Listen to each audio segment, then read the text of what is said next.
Hello, hello. I'm Parker, and I'm back to talk more about a day in the life with metastatic breast cancer.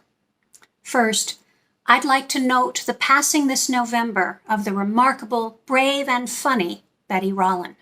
Her book, First You Cry, published in 1976, was among the best of the first-person cancer narratives.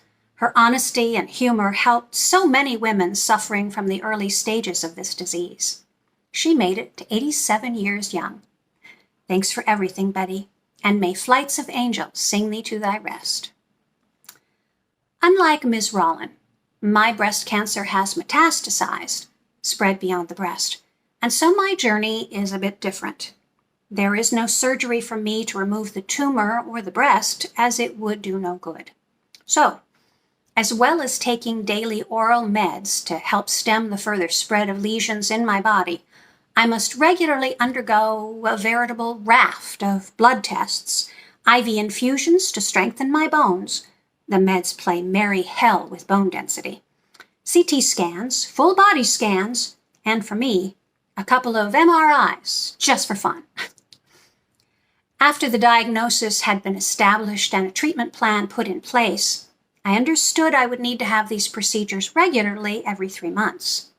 As I've been responding well to the meds and my scans since 2021 have been stable, I now need them only every 6 months. Yay! So let me tell you what these days look like. Okay, I guess I should backtrack. The MRIs are not usual. I had to have them added to the menu as I fainted at the bank last June. Yeah, that was humiliating. It was most likely caused by dehydration. Remember last episode? Gotta drink a great jolly shitload of water every day. But out of the well-known abundance of caution, my oncologist insisted on making sure my poor old brain was not being adversely affected by the cancer or the meds. Hence the MRI. Oh, the MRI. Boy, are they fun. Well, no, not so much. Okay, seriously. None of the scans or blood draws are painful, just uncomfortable, time-consuming, and tedious.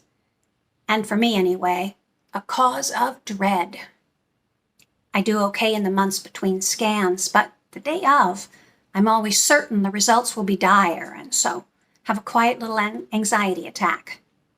I'm awfully lucky to have friends willing to indulge me during these days and not make me feel like a crazy person. If they don't exactly welcome my panicky phone calls or texts, they still take them. And for that, I am grateful.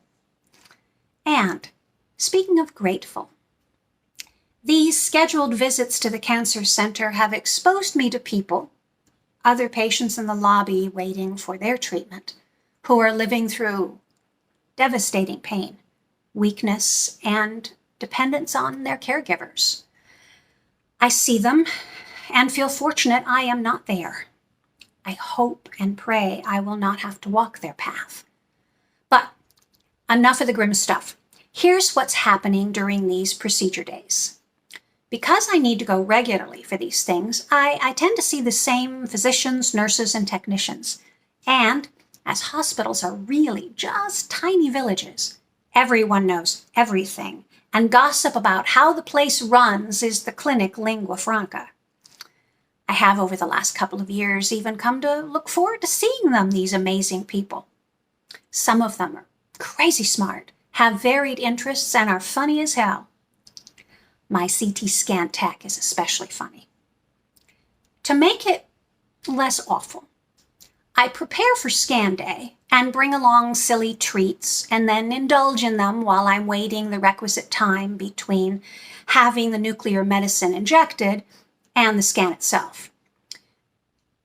During this hour or so break, I go down to the big lobby at the entrance of the center, or if the day's nice, sit outside in the sun.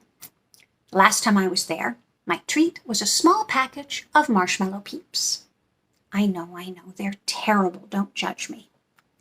Well, as I was sitting there, staring out the clinic window and munching on my bright pink confection, my Ukrainian CAT scan tech came down for her break. She saw me, came over, sat down, and began to stare at my peeps. Finally, she asked with great suspicion, Barger, what is peeps?